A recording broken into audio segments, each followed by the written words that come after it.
My name's Sophia. I'm 33. At Grandma's 70th birthday, my sister secretly transferred all my money to her account and said, I can't wait for my sister to realize she's broke. When she came home, I sat calmly and said, I already know, sis. I have a surprise for you, too. I own a small roadside motel off Highway 17. 20 rooms, 2 ice machines that never agree with each other, a neon sign that hums like a tired bee. I grew up cleaning rooms after school, fixing leaky sinks, and telling drunk tourists where to find the best biscuits. It's not glamorous, but it's mine. I know every rattle in every door. I'm the oldest, the reliable one, the one who shows up with jumper cables and the tool bag. Mom says I think like a ledger. Dad calls me the manager. My sister Belle calls me Soph the Vault, then laughs like it's a joke. Sometimes it is, sometimes it isn't. Grandma turned 70 on a humid Saturday. We rented the VFW hall, white balloons, a sheet cake with 2 sweet roses, the smell of coffee, and potato salad. The family took turns hugging Grandma while she told the same story about Grandpa stealing a watermelon in 1972. The DJ kept forgetting to turn the mic off. I stood by the punch bowl, tie loosened, thinking about late check-ins and the clogged sink in the guest room. Belle slid up in a silver dress, like she was arriving at an award show. She kissed Grandma, posed for photos, then found me and poked my chest. Manager, she said. Smile. It's a party. I'm smiling on the inside, I said. She rolled her eyes. You always are. We took more photos. We did the toast. Grandma blew out candles like she was annoyed at the fire. Then the music got loud and people started dancing. I stepped outside to breathe. The air was thick and smelled like rain and cigarettes. That's when Belle followed me out, heels clicking.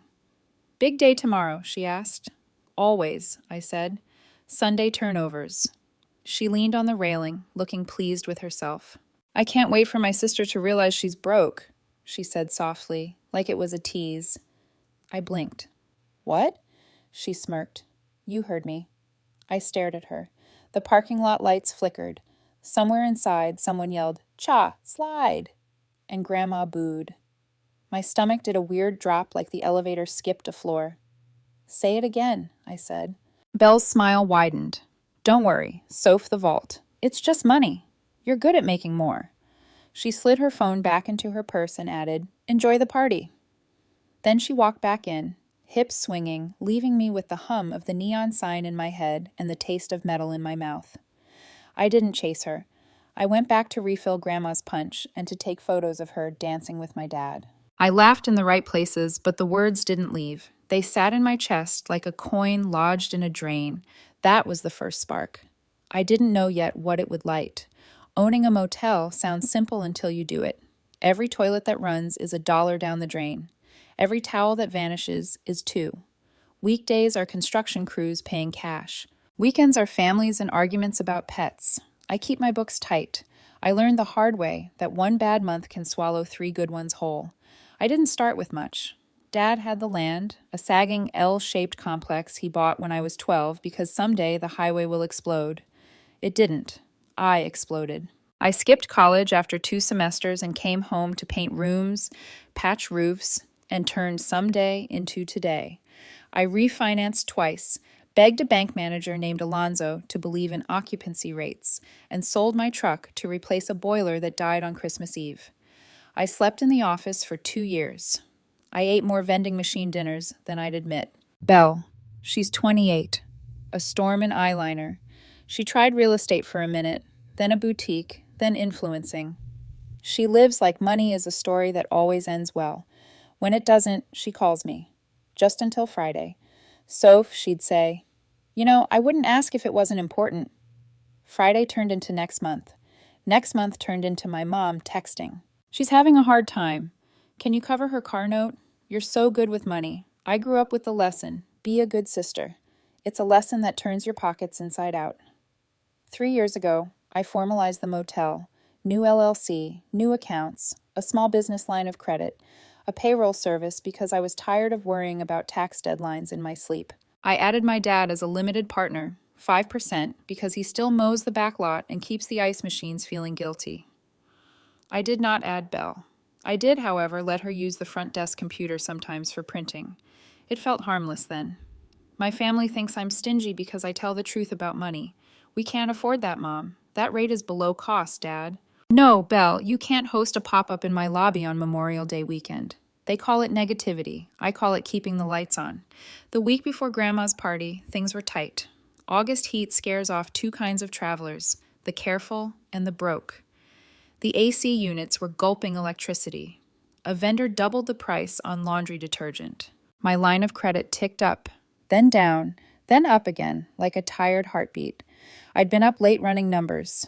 Room 12 needed carpet. The roof needed patching before September storms. My staff wanted raises. They deserve them. So when Belle said what she said, it hit something raw. I tried to shrug it off at the party. I couldn't. The way she said it stuck. Not a threat, not a joke. A spoiler for a show I hadn't watched yet. After midnight, I drove home with 2 leftover centerpieces and Grandma's cake box sliding around the passenger seat. I parked behind the office, did a lap, checked locks. The lobby smelled like lemon cleaner and coffee gone bitter. I sat at the front desk, the little Belle staring at me, and opened the motel checking account on the dusty desktop. The screen loaded slow. My eyes went straight to the balance. It should have been just over $42,000. Enough to make payroll Monday and pay the linen service Wednesday. Enough to breathe. It was $400. For a second, I thought I misread a comma.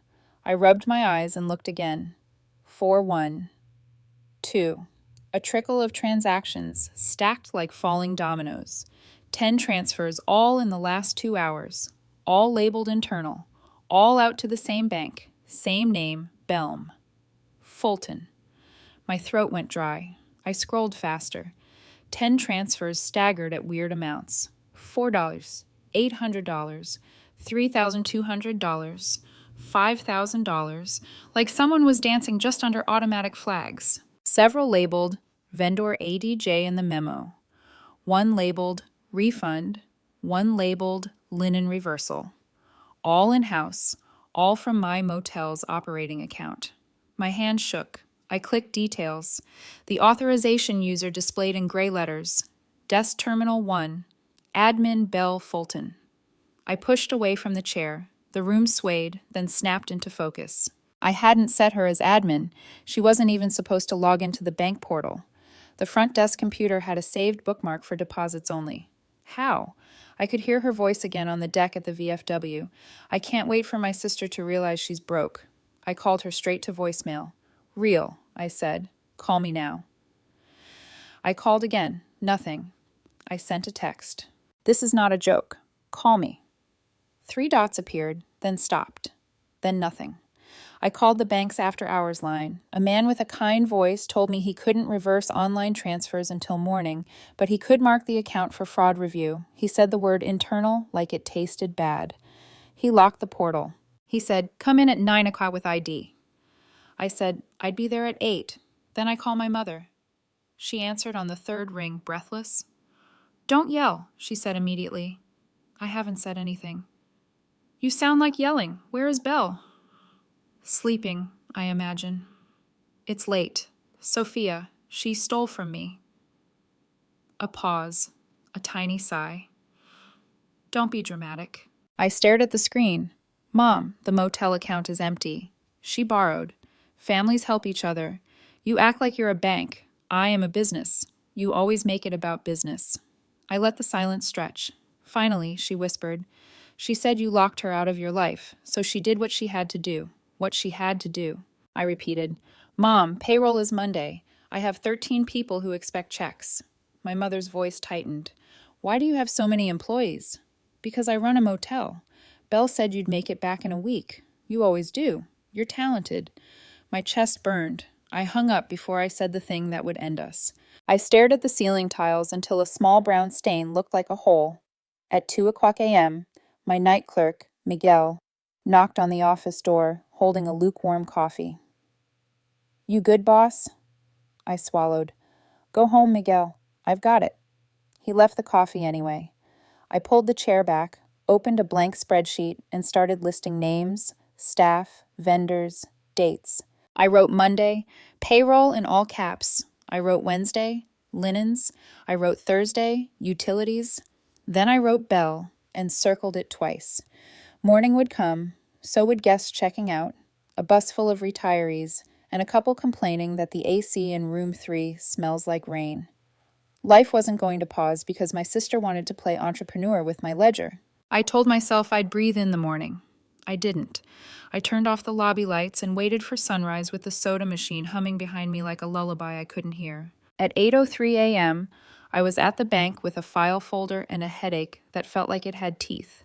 The branch manager, Alonzo, met me at his glass door. "Tess asked you already apologizing, Sophia," he said, seeing the flags. "Come in." We sat. I slid the printouts across his desk. He frowned, tapping a pin against the transfers. "These were authenticated from your desk terminal," he said carefully. "Admin credentials?" I asked. He nodded. "Changed yesterday at 4:17 p.m. New admin, Belle Fulton." "She does not work for me," I said. He swallowed. "She was added as a user last spring." "No, she wasn't." He turned the monitor so I could see. An onboarding form with my LLC's name and a digital signature that looked like my signature, if you squinted and didn't care. "It's sloppy," Alonzo said low, "but it passed." "We can freeze her receiving account. We'll start a fraud claim. It'll take time." "Time," I repeated. He held my gaze. "I know you have payroll." I looked at the paper. I thought of Miguel, of Dina, who's raising twins, of Deshaun, who sends money to his grandmother. I thought of towels already tumbling in the machines and keys in the late box. I felt something inside me click into place. "I'm not waiting," I said. Alonzo hesitated. "What do you mean?" "I mean, I'm going to get my money back."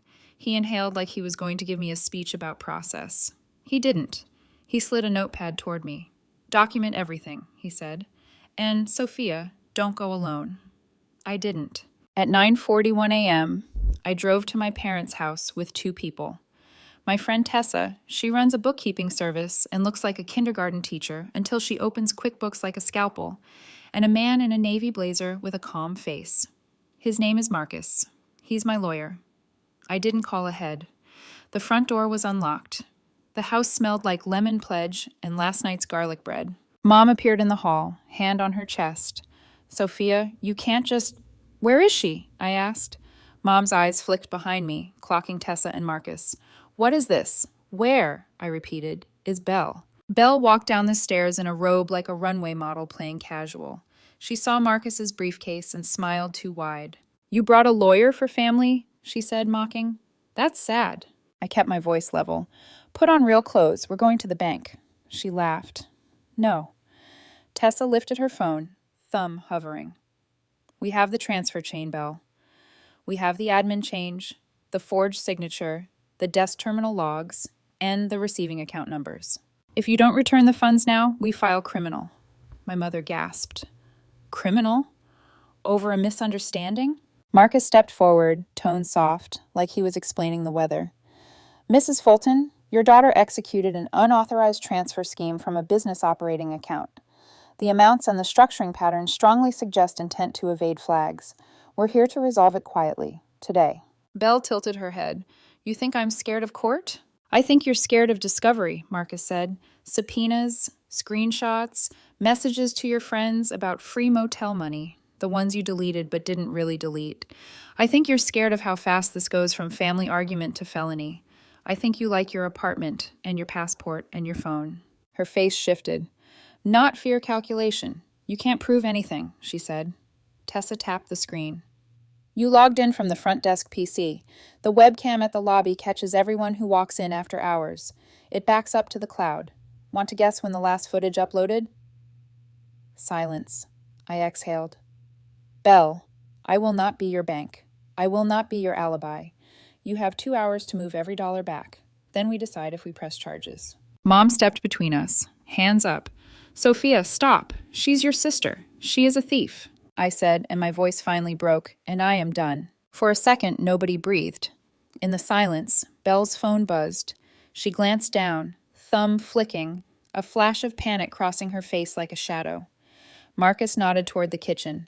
"Let's set up at the table." For 2 hours, we watched Belle pace between the kettle and the sink. We printed forms. We called Alonzo on speaker. We pushed wires and reversals and held our breath when one transfer hung at processing like it wanted to make a point. At 11:58 a.m., the motel account ticked up. $9,800, then $5,000, then $3,200. Tessa kept a running tally out loud, voice flat, 172, 224, 281. At $37,000, we stalled. Belle swore. She called someone named Cade and hissed, "Just send it back." At $41,588, the screen stopped. "That's all," she said, chin lifted. "Happy. Short by $400, Tessa said. Belle smirked. "Buy fewer towels." Marcus closed his folder. "Real L. Here's the civil agreement you sign. You agree to reimburse costs, fees, and damages. You agree to no access, no contact at the business, and you agree to stop speaking about Sophia's finances to anyone, or we escalate." She stared at the paper. "You can't make me." Marcus slid a second paper across. "Then this is the police report. We filed today. Your choice." My mother whispered, "Belle, sign it." Belle's hands shook. She signed. I didn't say thank you. I didn't say anything. I walked to the door. Mom reached for my sleeve. "Sophia," she said, eyes wet, "don't punish family." I pulled my arm back gently. "I'm setting boundaries." "Same thing," she said bitterly. "No," I said. "It's the opposite." I left. I had payroll in the morning. I had a motel to run.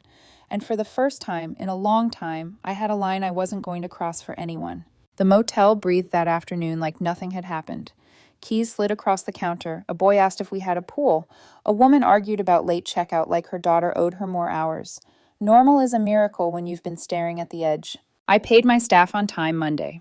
I gave Dina a $50 bonus because joy should land somewhere. I stopped in every room with a screwdriver I didn't need just to feel the routine in my hands. The soda machine hummed less like a threat. At lunch, I printed the new policy sheet. Effective immediately. No non-staff computer use. Lobby doors lock at 10 a.m. Passwords rotate weekly. Cameras backed up on 2 clouds. Tessa helped me set up alerts that would scream in my pocket if a $10 variance tried to leave the account. Then I cleaned house. Not people, patterns. I blocked Belle's number. I left my mother's on silent. I texted my father. "Coffee Wednesday. Just us." He replied with a thumbs up and a picture of a screw he found in the parking lot, like he'd captured a bandit. In the quiet, the group chat did what group chats do. My aunt posted a long message about family hardship and forgiveness. A cousin wrote, "Money comes and goes, sis," as if she'd solved economics. Belle posted a story with a Bible verse about not judging, followed by a selfie with the caption, "Staying positive." I didn't respond. Tessa sent me a screenshot of Belle asking a friend if slander counted, if it was technically true. We added it to the folder. Marcus filed the civil agreement with a fancy stamp. He set reminders for the reimbursement plan like clock chimes. He sent me a list of words to use if anyone tried to make this my fault.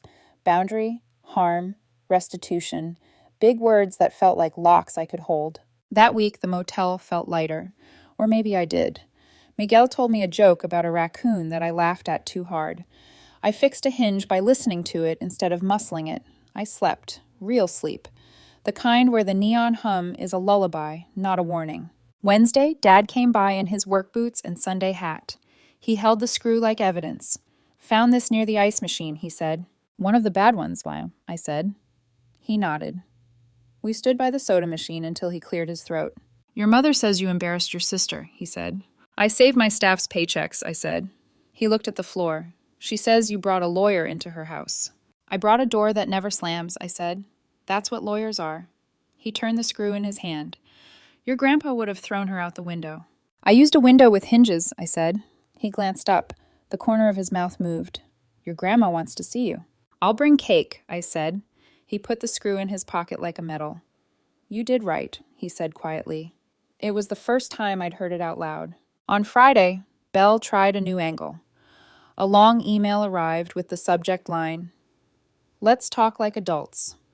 It was written like a press release, and a cry for help had a baby.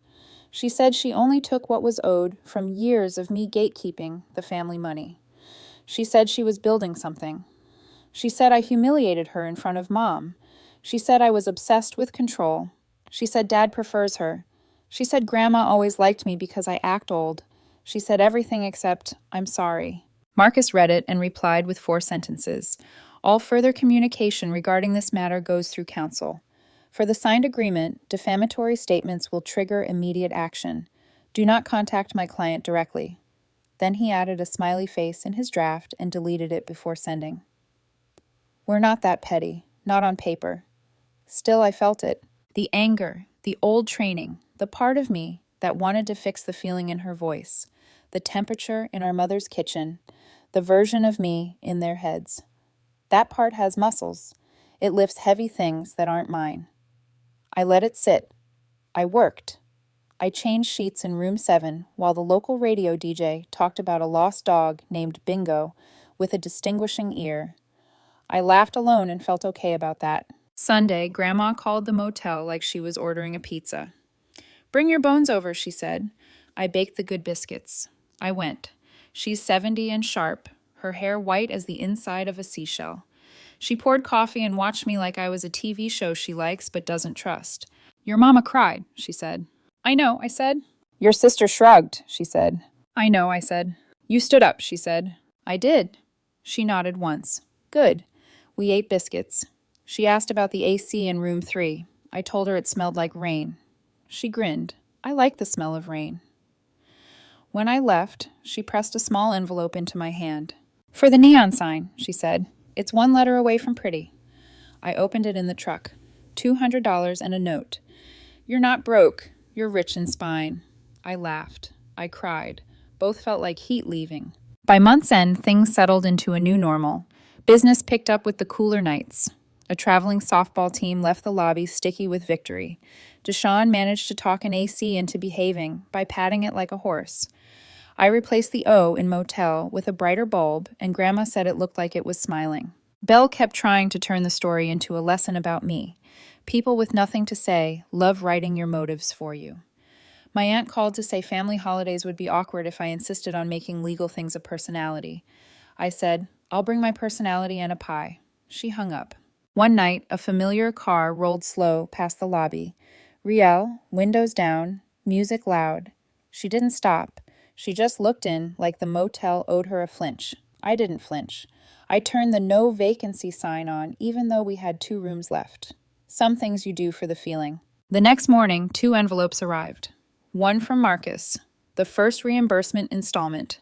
Certified check, exactly on time. One from Alonzo, bank credit for fraud fees reversed. Apology letter, hand signed. I put the check in the safe. I pinned the apology on the corkboard by the coffee machine where only I would see it. It looked like a small flag. I expected to feel triumphant. I felt steady. That's better.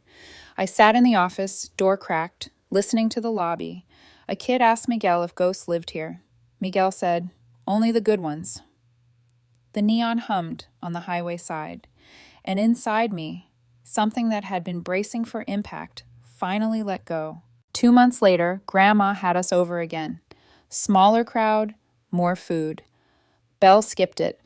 Mom called during the green beans. I let it ring. Dad passed me the salt like a truce. After dessert, I walked Grandma to the porch, her hand on my arm. "You look taller," she said. "Fix my posture. Spine," she said. "You found it." We sat in cut grass air. A high school game droned in the distance. I rambled about occupancy rates. She asked about the AC. "It died," I said. She laughed, then went quiet. "Family is a habit," she said. "Sometimes sweet, sometimes the kind you quit." "I don't like quitting." "You didn't," she said. "You chose." Inside, a fork clinked. Light from the screen door striped the floor. "Going to the holidays?" she asked. "Probably. I'll bring pie. I'll leave early." "That's a boundary," she said, "not a punishment." On the drive home, a long text from Belle. Apology that became accusation. A request for a reset. Then, money. Family sticks together. I typed, erased, then sent. "I'm not your bank. Do not contact me about money again." Blocked her again at the motel. I did last rounds. Room 4's TV forgot HDMI 1. I coaxed it back. The O in motel still burned bright like a wink. I made coffee and sat at the desk with the ledger, bills, bookings, notes like replace 7 shower heads. I thought about the me who swallowed everything and called it loyalty, about Belle's line, "Can't wait for my sister to realize she's broke." The worst part wasn't the money. It was the script where I never said no. I'm not in that role anymore. The moral is simple. Love without a boundary is a leak. I refuse to be the pipe. Now, on night walks, I check locks, lights, the ice machine. I check on staff. I check on myself. If something feels off, I don't explain it away. I shut the window. I seal the gap. A guest review said, "Clean rooms, kind staff, owner with a calm face." I laughed. It took a lawyer, a spreadsheet, a bank manager, and biscuits on a porch. It took no and meaning it. Belle still exists. Mom still treats boundaries like punishments. Dad still collects screws.